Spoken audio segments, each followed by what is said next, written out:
High in New Zealand's remote mountains, this lake is cut off from the outside world. It sits in a hanging valley ringed by cliffs and is so unknown that it wasn't even officially mentioned in documents until 1938. The normal trip in takes several days, with steep ascents through dense forests.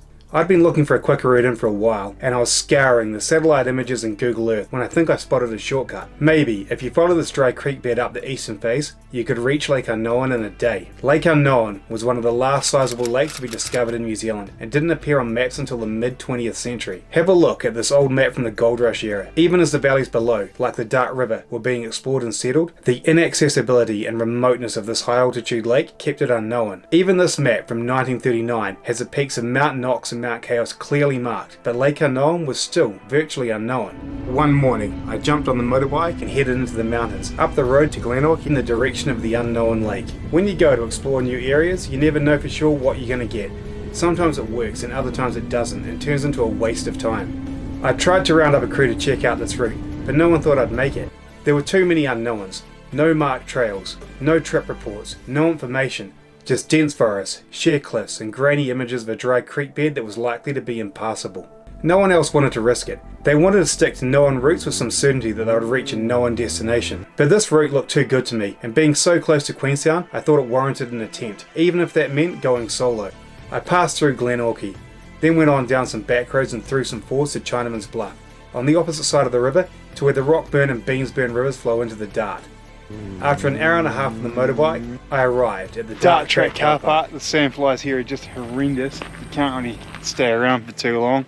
Just got to keep moving, eh? Going to cross the river, try and get up to Lake Unknown, which should be about on the other side of that peak right up there. Just turned off the Dart track, sort of scoots into those trees along the bluff, and now heading across the Dart River. Got to find a good place to cross, and then somewhere through here there should be a track going up to Beamsburn. Haven't been up here though, so got to scout it out. Quite a cool glacier on the end of that mountain up there as well. It's about to do the first crossing of the Dart, of the first channel. There's going to be quite a few of them. This is pretty easy right here. However, the Dart has claimed quite a few lives over the years. I was reading in a newspaper from about 1880 that when they built the track through there, they found a whole bunch of bones in the gravels right around here and assumed it was gold prospectors who'd drowned or gone missing a few years before. And it's this brown colour because it starts up at the Dart Glacier, which means you can't quite see the bottom, you can't see how deep it is in places. Also means it's really cold.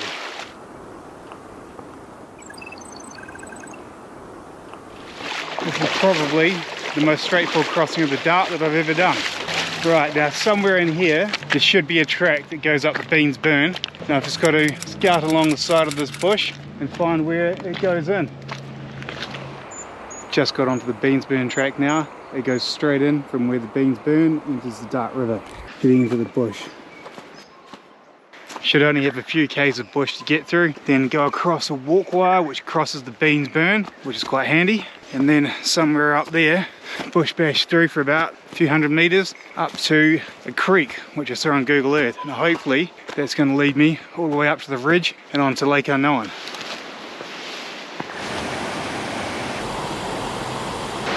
Just crossed over this bridge which crosses the Beamsburn. Not a walk wire like I thought it was, quite an easy to cross bridge. Now I just got another half k or so to head up the valley before we've got to try and pick a route uphill.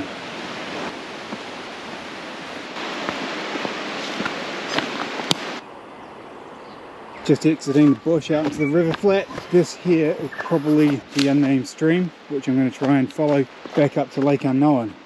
So find out where this goes back into the bush and then follow it in. Hopefully it's going to be climbable. Brilliant day out here. You can see the glaciers up on the peaks ahead of me and this wall that I'm going to try and get up to the left of this.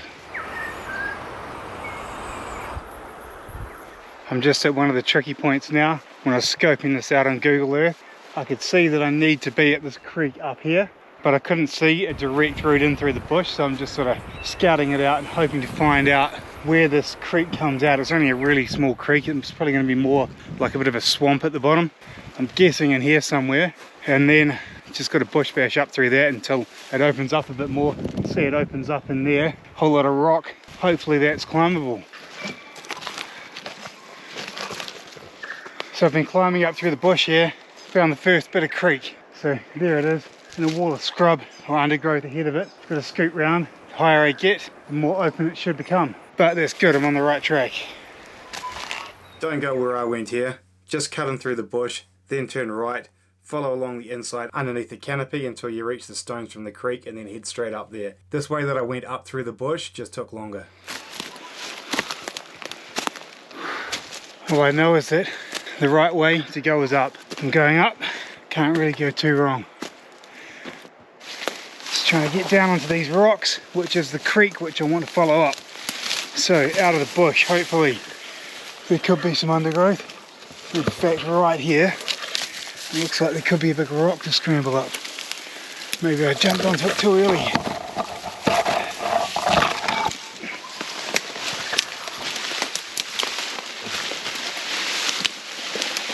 Yeah. Gotta find a way out around this rock and probably climb up there. But it probably wasn't the best place to get on. I could have just gone a little bit further. But I'm on the creek. Sweet. Looks like it goes for a way down there. I'm at 742 meters of elevation and got to the first climbing obstacle. There's a dried up waterfall here. Just tried to get up it. Can't get up safely. So I'm going to have to climb into the bush, probably up that side to get around it. But I was expecting a few of these. This is only the second one so far. Actually, it turns out there's a really easy route just around the side.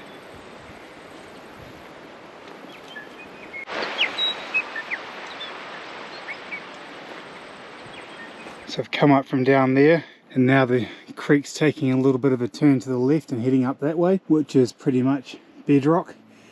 So I'm going to have to go across here, then into the bush and up just to get over this hump of rock up here. But I'm now at 833 meters of elevation.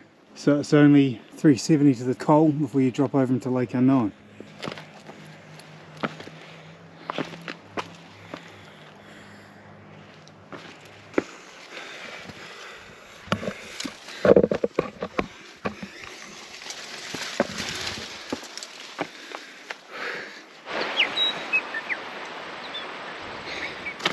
Just cracked 1,000 meters of elevation. The bush is starting to be pushed down by the cold. It's more scrubby. Now this dry creek is sort of veering off to the right. And for a good long way there hasn't been any climbing obstacles. Hopefully it keeps it up. But I'm going to be ducking under those cliffs up there. So it could be anything coming up. But it's only 200 meters off the top before I'm looking down on Lake Unknown. So it's going good. The route's pretty good. Not too challenging. Just those three little technical bits that I had to go around the side, and you didn't even have to go very far around the side. It was like just there climbing up through the undergrowth. So it's been a good route. Unfortunately reached my turnaround point at 1,088 meters of elevation. I've got this to get up. Just tried climbing up there, wasn't going to be safe, but it would still be doable. I've just got to get through the bush up there. But I forgot to pack my torch today, so I kind of have a turnaround time because I can't be walking back in the dark, and this may as well be it. I'm also out of water, so I'm going to get some water back down there. So that's at dried up waterfall, which I decided not to climb. But looking around to the left here, I wonder if you can go up that way then round to the left.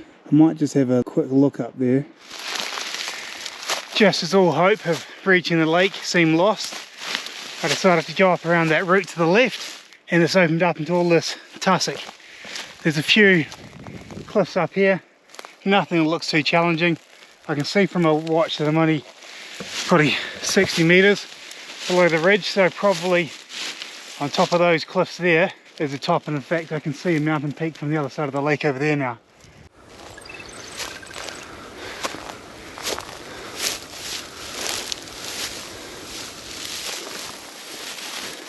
Gotta find a way across to the lake, but just below 1,200 meters, practically there. First sighting of Lake Unknown.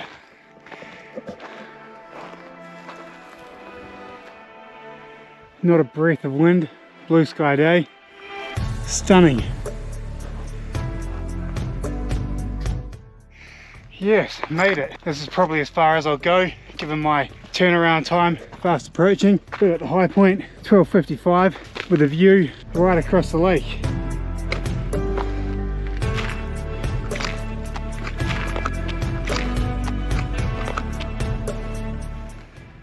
What a stunning day to be up here. Just wish I had some more time. Would be a brilliant place to stick a tent down over there, spend a night or two, climb all these peaks. All of them look fairly doable, but I think the one up here is called Mount Chaos, and on the back side of that there's glaciers, so it's quite a cool spot.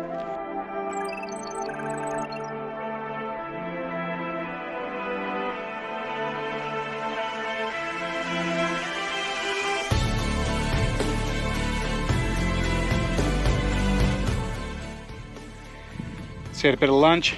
It's now 4:05 and sunset's at about 8:20, so time to turn around and head back. It took about 4.5 hours to get up here, but that was without knowing the route, so I took the wrong way quite a few times, so could safely say it's 4 hours from the motorbike up to here. So 4 hours to get back before it gets dark. Forgot to pack my torch, so gotta get a move on, but not too far from the road up to this lake, which normally takes several days to get into. I'm just going to come in, setting up a tent on those rocks over there, and then climbing the rest of these routes, getting right around the lake. Was originally thinking could bring a paddleboard in here, but it's going to be a bit of a mission. You could do it if you had two people, so one person's carrying the gear, the food, and the other person's carrying the paddleboard.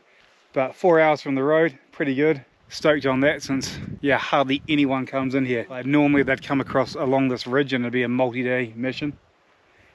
About a month after I went in there the first time, I went back into camp up at the lake. I went up the same route, but it was a little bit more difficult, and I recorded this about it on the way up.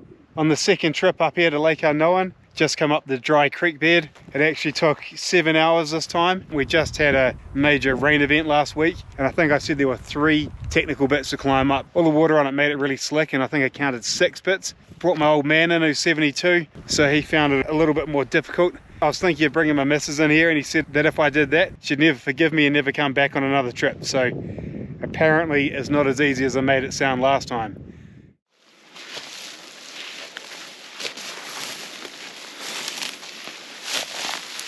Getting back down to that dried waterfall where I almost turned around before. I ended up having to come quite a way back, more than I thought. Just noting that down because I was looking at the watch so I could see where I'd been. And without that I would have tried to come down a more direct route.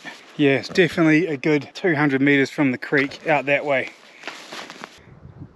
I'm back down at 843 meters, and this section here is by far the most sketchy. You got to come up the creek here and then cut across this, which is okay, but then you cut across this piece of rock here which is off camber, and there's water that's dribbling down it. Today's fine, nice and dry, but you can imagine as soon as it gets frosty, that sheet ice, when there's a drop off down there, and unfortunately I can't really see a good way around it. You could go up there and it wouldn't be that bad, but this is the easier way.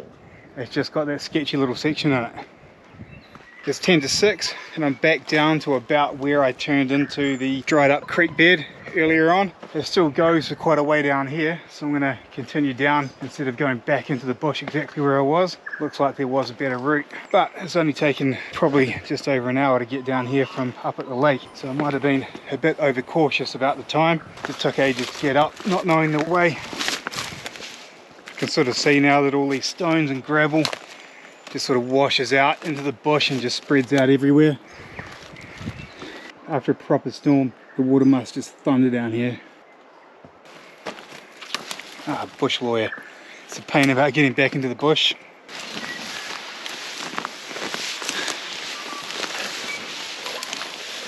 Just about at the bush line, onto the flat, on the river flat. And I've struck some sort of vegetation wall. Yeah, there's bush lawyer right there, can I duck under it? And here. Popping back out. Now just to find that track again. You can see I'm a long way further up this river plain than where I was when I went in.